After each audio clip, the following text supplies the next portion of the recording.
Hello, everyone. Welcome to Ori Talks. My name is Arika Shah, and today we have with us Dr. Erin Gonzalez, who's a child psychologist, associate professor, and an ADHD specialist at the Seattle Children's Hospital. So, first of all, thank you so much for taking your time and joining us today at Ori Talks. We're so excited to have you talk to us about parenting, mental health, and what's really going on with children nowadays. So, before we start, just tell me a little bit about yourself. What? Yeah, thanks so much for having me today.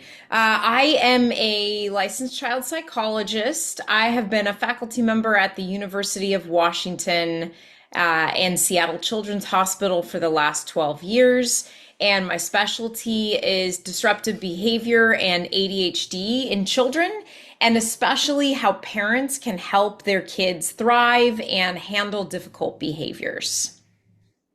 That's so cool. Thank you so much for sharing. And so, what really inspired you to work with teens, children, and just families in general?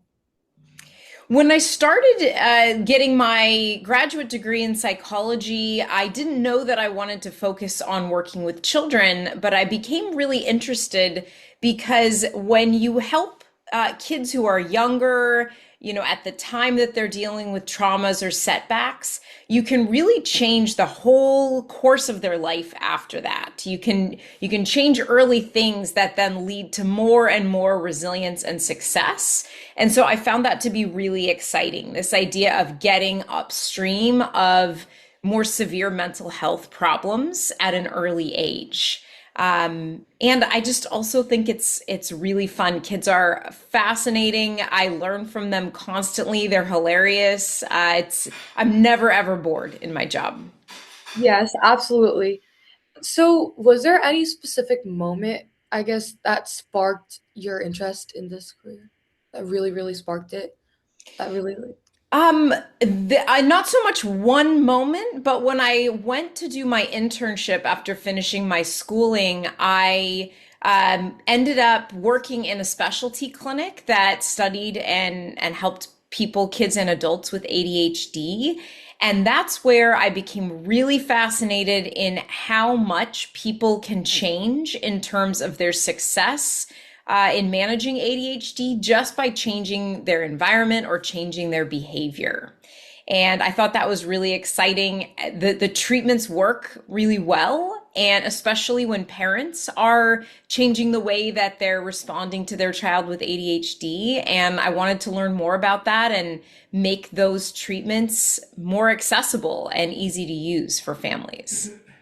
perfect. Thank you so much. So, before before we start, I just wanted to ask you, what's your take on certain myths that you hear about just parenting in general, or certain takes that you hear that are, I would say, quite controversial?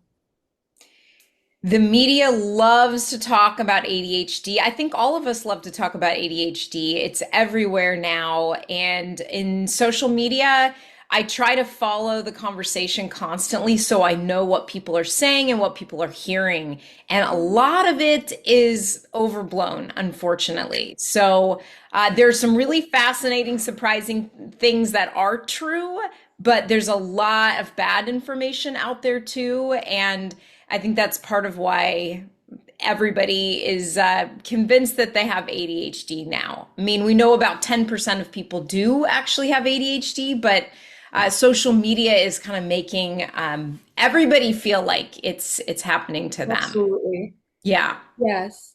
So that actually relates to what we're going to be doing today. So today we're going to be starting off with just addressing some common beliefs about younger children, parenting, and then slowly move into what changes as kids grow into tweens, teens, and as they grow older. So we're going to be playing a game called Myth or Fact. So here's how it works. So lots of parents hear or believe, and you will tell us, basically the clinician, whether it is a myth or a fact, and then explain why. So the goal is not necessarily to judge the parents, but to bring more clarity and more awareness, I would say. And like you said, as social media really brings certain people to believe certain things which may not be true and somewhat self-diagnose themselves. So let's get started. Great. So our first myth, let me think. Tantrums. So public tantrums are said to be signs of bad parenting. What is your take on that? That is a huge myth for sure. Almost every child's everywhere in the world is going to have meltdowns at some point. That is totally normal. That's how kids learn to express their feelings, find out what the boundaries are in different situations, and test out how to communicate with different adults or people in their lives. So it is normal and it's a part of healthy emotional development to lose control of your feelings from time to time, get overwhelmed by them, or not have skills already to deal with them. It's when we find that the meltdowns are really affecting that child's life and their family life and their ability to take part in activities that are typical for their age. That's where it can really become a problem. But it's still, even at that level, absolutely does not reflect on the type of parenting that child's receiving. However, there are things parents can do to help their kids learn from meltdowns and develop better skills for managing those big feelings. So parents can help, but I absolutely don't hold parents accountable for their child having a meltdown. Absolutely. And I know certain parents would tend to, I guess, feel embarrassed or feel in a state of what do I do in these moments where their child is throwing a tantrum. So, what would you want the parent to remember? If you can only remember one thing during your child's meltdown, let it be that our most powerful tool as adults is our own self regulation. If we can keep our head on, then we can respond more proactively. We can be more supportive rather than harsh and critical. And our child can sort of use the self regulation that we're creating to help themselves. If we lose our cool, nobody's going to win. It's not going to go well. We're going to pour gasoline right on the fire if we get mad in return. So even if we can't control the fact that our child is melting down, screaming, flopping on the ground, running off, we may not have control over that, but we do have control over ourselves and our behavior. And we can, at the very least, not make it worse. But at the best, maybe we can actually make it better. Yes, most definitely. Thank you so much. So, we're going to move on to our next myth or fact. Gentle parenting means you never say no and never really set certain strict ground rules. I'm going to go with myth on that one. Although I think people mean a lot of different things when they say gentle parenting. There is a type of parenting that some people might call gentle parenting, where you really follow the child's lead at all times. You try to not say no. You try to let them kind of discover their own limits. And I do not suggest that that is a great way to parent the average child. There are certain very gentle kids out there with gentle parents, and that gentle approach works well. But I think you can be an average person with an average kid and be kind and warm and regulated yourself while still setting really clear boundaries and sometimes having to say no. We can't. I really don't see it, that it's possible to say yes all the time. That would make your life totally overrun with unmanageable detours and things that maybe are unsafe or unhealthy for your child. Yeah, absolutely. So, if you were to set a certain definition for the phrase gentle parenting, what would that be? I would like us to have the definition of gentle parenting be that we as adults are going to harness empathy and kindness in our approach. And sometimes kindness means being clear about your own limits and knowing as a parent when I need to put a stop to something or when I can't. do what my child's asking. If I, for example, always let my child take a nap lying on me for hours in the middle of the day, there's some families maybe that could work. But for me, that is going to keep me from getting things done that I need to get done. I'm going to start to get frustrated and resentful. So I may think I'm being gentle by not having a limit there, but in the end, I'm going to end up being angry mom, and it's going to backfire. So I think gentle parenting would be saying, we nap in our bed, let me take you there, let me give you your hugs, we can snuggle, but then I have to leave the room and take care of my work or what I'm doing today. Yes, absolutely. So, next myth. So, myth or fact, if young kids are constantly misbehaving, that means the parents are just parenting too soft. Is that a myth? Again, myth. Yes. We often see really explosive, disruptive behavior when parents are extremely strict, right? Kids are gonna keep pushing or feel not seen or that they don't have a voice or that the only way to get their parents' attention is by going to extreme behavior. So we could see misbehavior with really gentle, overly permissive parenting, really strict parenting, and we can see really balanced parenting where kids are, having a temperament, just a personality that they're born with that is very sensitive or easily triggered or easily overwhelmed and dysregulated. And so that's not a reflection on your parenting. It could also be a mental health concern for the child. So we may see explosions, but I do think that we as parents can make those situations go better.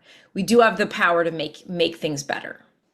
Yes, absolutely. And that kind of leads me to another question, which isn't necessarily a myth or fact, but it's just what is your take on the phrase, the stricter the parent, the more rebellious the child is? Like that take. Hmm. What are your opinions? My take on that would be that we have to factor in the child's temperament, right? And how they respond to stress, how fast they bounce back when they feel criticized or when they feel frustrated. So there are many kids who are going to thrive with really any type of parenting. They will adapt, they will, regulate themselves as needed. But then there are kids with very delicate temperaments who are not going to thrive with that strict parenting, or there are kids who are undersensitive to feedback. They don't. It takes a lot more to get their attention, and they're going to steamroll right through limits that are set and be very rebellious. So it's really an interaction between the child and the parent's style that matters there. But in general, I think being extremely rigid, having rules for the household that the child is not allowed to comment on or give feedback on or share ideas on, when parents don't take the time to try to listen and understand and validate kids, yes, I think on average, we're going to see more acting out behaviors as they get older. Yes, I absolutely agree with that. So that kind of leads me to the next myth or fact, matter of fact. So myth or fact, my child will grow out of all emotional and behavior difficulties such as like panic attacks. If my child is having constant panic attacks or they're just constantly fidgeting, I can just brush it off and say, "Oh, they'll grow out of it." Definitely myth, although we do see on average as kids get older, their brain development, accelerates and they get new skills. We do see that a lot of problems get better as kids get older. But there are many types of issues that don't get better or even get worse when we don't learn about them and find ways that really support our child in dealing with that. So childhood anxieties, for example, every kid is going to have some stranger danger or some trouble separating from their parent when they're dropped off, when they're young. That is something that almost all kids grow out of. But depending on how those scenarios play out and depending on the child's temperament, that may become an issue that stays problematic or even gets more difficult as the child gets older. So I think we don't want to assume everything is going to go away. We can be optimistic that things will get better over time, and we have to be proactive in taking steps to support our child in overcoming challenges. Definitely. So, how would parents be able to spot the differences? Like, say, the difference between, oh, this is definitely a phase, whereas this is actually something that, hey, like maybe we need to get this checked out, or maybe I need to focus on this a little more. That's such a great question, and it's very hard to answer because what is normal is actually a huge range for kids, right? There are, as we get older, normal sort of, we know how to define it more, but for kids, it's really broad. So I would say, I would encourage parents to think about whether a behavior issue or an emotion issue is keeping your child from being able to take part in their daily life, the activities other kids are doing. Can I take my child out to the grocery store? Can we go to a family barbecue? Can they be in a childcare setting? Can we go and do outings and activities that other kids are doing? So if you're not able to do those things, that's probably a time to talk to your child's doctor. If you see that things are getting worse and worse over time rather than better, or you see a problem has really lasted. And in psychiatry, psychology, we often say 6 months or more in childhood is like an ongoing problem. So Yeah. it might be something to watch a little bit, but certainly immediately if you feel like your child's world is shrinking and getting smaller and things are getting worse, I would talk to a doctor sooner. Yeah, absolutely. So now we're gonna slowly be moving on to the tweens and the teen section. So this is really just covering a lot of ground area, but a child's behavior always reflects the quality of parenting. Is that true? Because I would say around the tweens times and the teens times, speaking from experience, like I feel like people tend to get more rebellious or more independent of some sort. Sure. So false, a child's behavior does not automatically reflect their parenting. Um, we as parents do not control our child's personality, their interests, their choices. We can provide a model and provide guidance, and we can provide safe limits, but we parents do not completely control children. So, no, again, we've got to think about the child's temperament, their own experiences, and the ways they're trying to learn and how that interacts with the parent's style. All right, perfect. So, next question. So, this is kind of tying back to the previous question I asked about the strictness of parenting. So, what would you say is too strict? This isn't really a myth or fact, but this is just a question. Man, there's no way for me to give like a clear definition of what's too strict because every family has their own values, standards, their own lenses from their culture, the way that they were raised, and the environment that they live in. So, if you're parenting in, let's say, a neighborhood that's unsafe, or you're a parent of a child who's going to be marginalized or targeted in the community, you may need to have much stricter standards to protect your child and help them learn limits than another family might. So I can't say that there's one standard of too strict. But when we work with parents of teenagers, we really encourage them to work on this skill of validation, of listening to their teen, letting their teen know that their thoughts matter and that they're seen and heard, and that really helps with the relationship and teens learning to find their own limits and respect limits that are given to them. Exactly. So, I would say the next myth or fact would be if my child is distancing themselves from me or not wanting to spend time with me as much on the daily, that means I'm somewhat doing something wrong as a parent. Because I do know a lot of parents tend to blame themselves for their children distancing themselves from them. But I also do know around the teenage or the tween age, it's an age that kids tend to find independency and seek independency. So what do you think? Absolutely. So that's another false.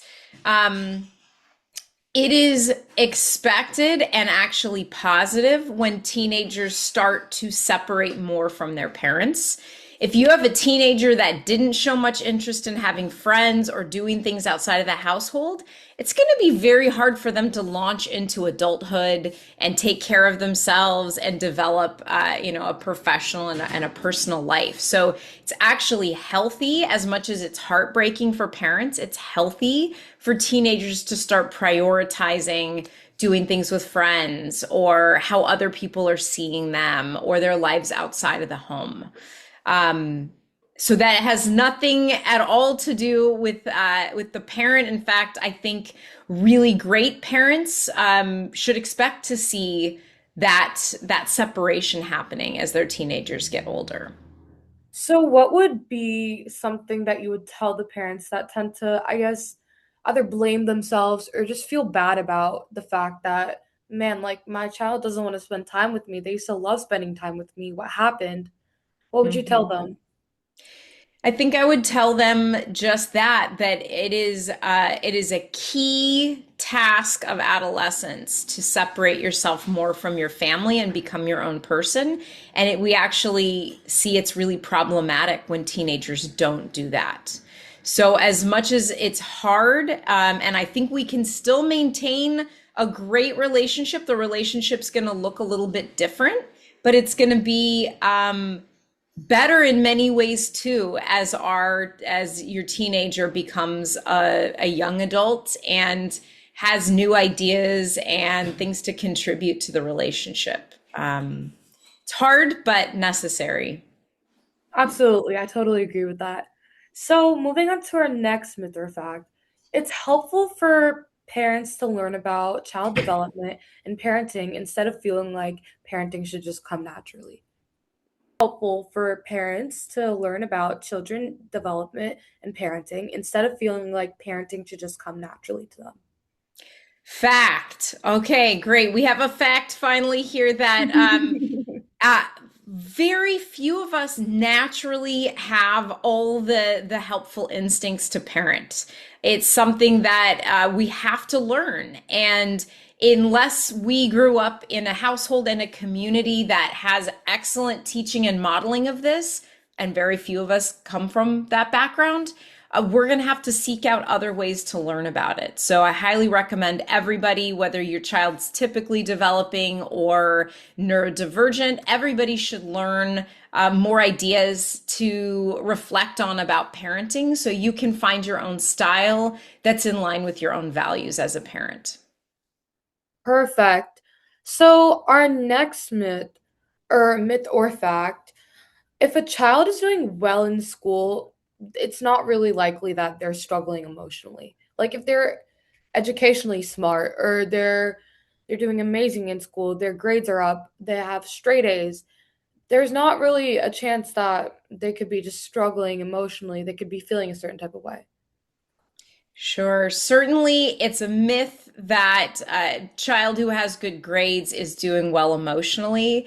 On average, it's a good sign that your child does well academically. It means that they have executive functioning that's working. They have self-regulation to keep track of everything and get work done. But you could certainly have those skills and still be dealing with really severe, mental health symptoms, emotional struggles, trauma, stress, anxiety, depression. People can function well on the outside and still be really struggling on the inside. Yeah, absolutely. So, what's the difference between just healthy, I guess, how do I say this? Wait, can we edit this out? Yeah. Um, Sorry, I was gonna ask a follow-up question and then I was like, That's okay. We can end it here. yeah, yeah. Okay. So, what are signs that parents usually miss because everything looks okay on the outside? Yeah, I don't think there are always clear signs that are missed.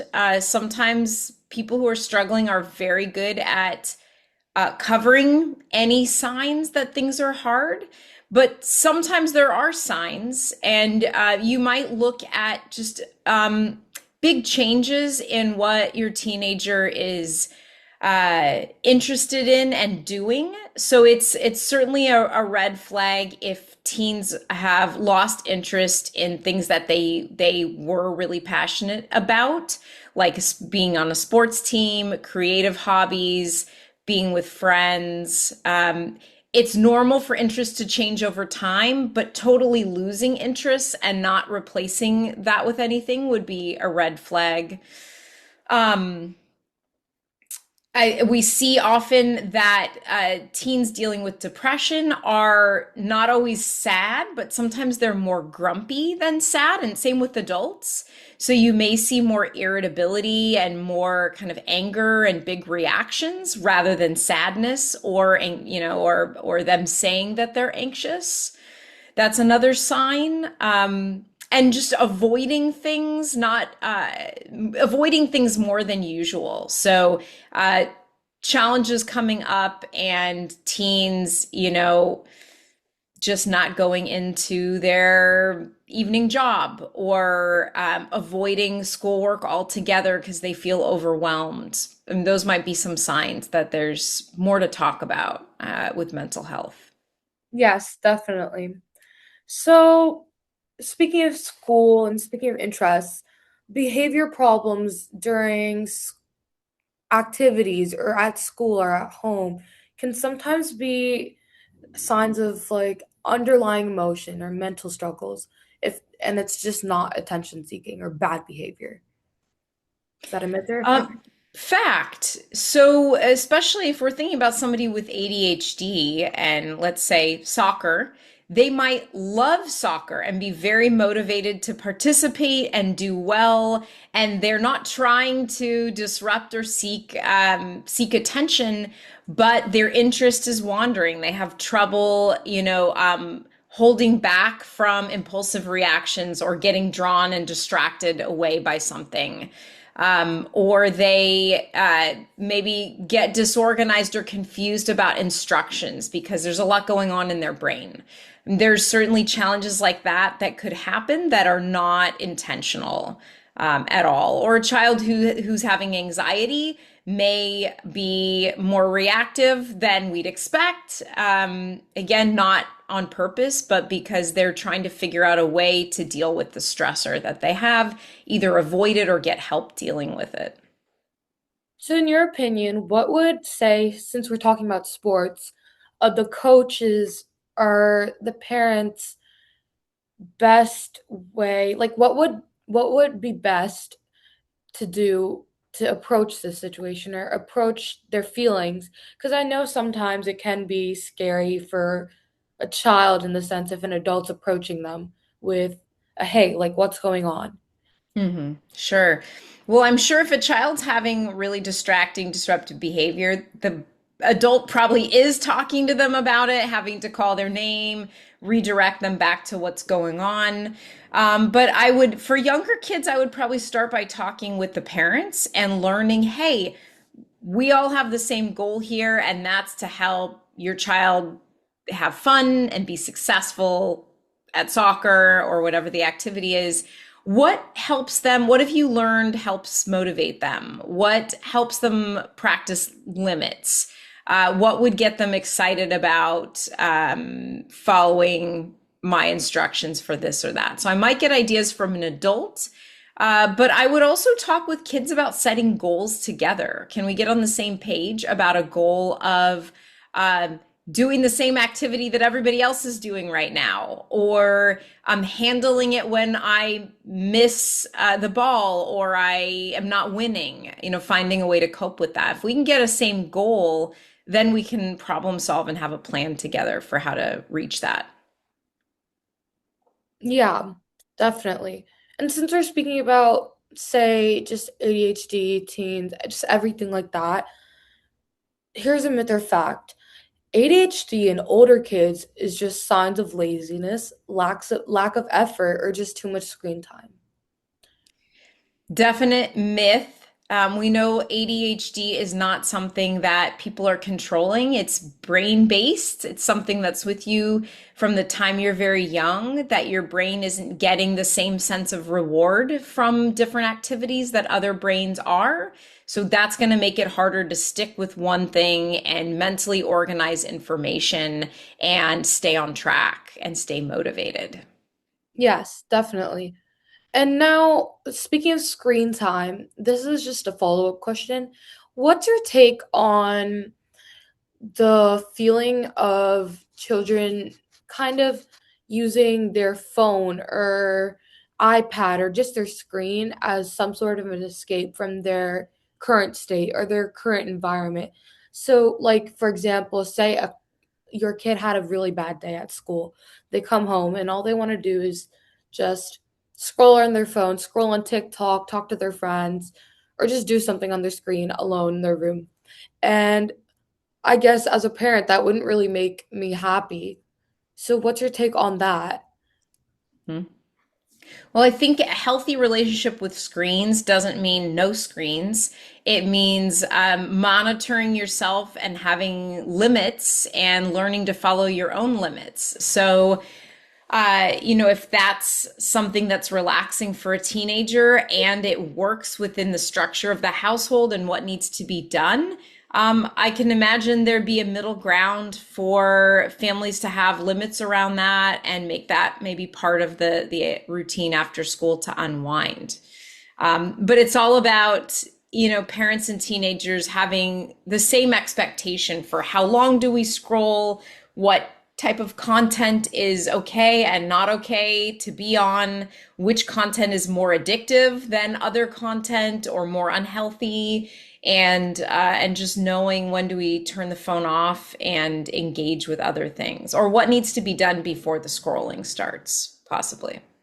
Yeah, definitely. And like I know certain I would say arguments would play out with the kid and the parent like this. The kid would be like, "Listen, like I had a bad day. I need to unwind. I just need to scroll for a bit." And then the parent might say, "Being on your phone isn't a way to unwind." What's your take on that? Because I feel like as our generations are modernizing and progressing, technology is starting to be a major, major part of our daily life and just personal life. Sure. Well, I am not, the judge and jury on what is relaxation and what's not. I Yes. think everybody defines that for themselves. Um, and I think anything that distracts us from our stresses and our to-do list can sometimes be relaxing, but there's a fine line between unwinding and avoiding. And so we want to make sure that we don't, the more time we spend on screens, the more it sort of sucks all of the dopamine or the reward from our brain, and then everything else feels more boring afterwards. So we want to make sure that we're not getting into that whirlpool where we're getting less and less activated over time. And we do that by having healthy limits and also having a plan of how we're going to transition after the screen time. Yes, absolutely. I do agree with that. Limits are always something that's necessary in many things because too much or too less of something can always be harmful. Yeah. So, I'm gonna ask a couple, like two more questions before we wrap up. Okay. So, myth or fact, encouraging and praising effort, not just the results, helps children develop resilience and a growth mindset. Fact. I like that a lot. Yes. If we only focus on the outcome, like getting an A, there are 1,000 decisions that a teenager or a child has to make in order to get to that A. That's really delayed gratification. So we want to be catching the effort, catching the steps to stay organized, catching the momentum, and making sure we're rewarding that and acknowledging that. Definitely. And on the terms of rewarding encouragement, what are ways that I can communicate to my kids that, like, hey, I'm proud of you, like on grades per se. I know that a couple of kids are like, oh my goodness, like if I don't get an A, I'm gonna get screamed at home. Like my parents are gonna be so mad. But that might not actually be how the parents are feeling or the parents are like actually going to react. So, what's a better way for parents to communicate with their children and just be like, hey, it's okay? Because I know certain people also have just general issues or struggles with communication. Sure. Um, I think good communication about hard topics starts with everybody listening. And so approaching a situation with curiosity can really help. So instead of, look at these grades, I can't believe this, how could you have done that? Starting with, walk me through the report card. Tell me about this. How do you feel about the report card? What are your thoughts about this grade? And often teenagers are already on the same page as parents that they weren't happy with it either, and it doesn't need to be said by the parents as a starting point. The teens can kind of raise their own issues, and then we move into, here are my concerns as a parent. What do we do? Let's come together and problem solve this. Yeah, definitely. So, on the terms of communication as well, what are ways that parents can seem more, I would, in the sense, approachable to their children? Because I do know as well at a certain age, children are bound to not really want to communicate with their parents or bound to not really want to talk to their parents because they're going to be like, oh my goodness, if I tell them this, then it's like the end for me, like I'm done, right? So, what are Hmm. ways that I guess parents can, I don't know, state that there is trust? Because at the end of the day, parents want what is best for their child. Hmm. Yeah, parents of teenagers may think that their praise or their attention doesn't matter to teenagers, but it really does. Even if it's there's not a big communication around it, saying, "Hey," acknowledging, "Thanks for putting gas in the car before bringing it home. That was really thoughtful. Appreciate that." Calling out little efforts like, "Hey, I love that you lined up all your shoes by the door and made it look really tidy here." Those little things build trust. And then also, we really recommend that parents carve out just 10 to 15 minutes a day where they're totally available to their teenager. And, we can do whatever teenager wants with that time. We could go on a walk. We could just sit here. You could tell me about something. We could do a craft. We could do our nails, whatever it might be. But being available to only listen and give no advice for 15 minutes can really be a great starting point. Definitely. So now we're on our final myth or fact. Most serious mental health conditions first show signs during the younger ages or teens. Ooh, that's a mixed one. There are some mental health conditions that show up earlier in childhood, and there's some that don't show up at all until young adulthood. So, we that's a tough one. So ADHD is one where we typically would see symptoms from an early age. They may get more noticeable as kids get older, but we often see signs, typically we're looking for before the age of 7 or 8, we see some signs. Um, Anxiety, we've got some kids with a very anxious temperament who are anxious as toddlers, and then other kids who don't have anxiety at all, and it comes on when they're 9 years old, 12 years old, 15 years old. So there's it's just totally different across different types of concerns. Yes, absolutely. Thank you so, so much again for taking your time and just being here with us for Ori Talks. Now, before we wrap up, what's one piece of advice you would give to parents of teens, new parents, or maybe upcoming parents? Just what's one thing that you always want them to remember? I think I would want parents to know that what you do really matters. You may feel like you're not important in your teen's life or everything you do doesn't pay off or it backfires, but our teenagers are seeing and hearing it, and you are still the biggest influence. And so, modeling for them the kind of relationship you want to have with them when they're adults is a great starting point where we listen to each other, we acknowledge each other, we problem solve together instead of jumping to punishment. I think that's a good rule of thumb. Definitely. Thank you so much again. So that's a wrap for Ori Talks. Stay tuned for more conversations and upcoming interviews, podcasts on parenting, mental health, and supporting kids through every stage. So don't forget before you leave to download the app at iOS or Play Store. Wait, can I redo that? Sure. Okay.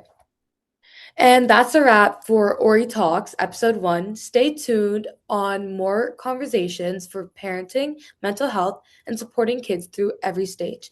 Before you leave, don't forget to download the app at iOS and Play Store, Ori by Max's Health.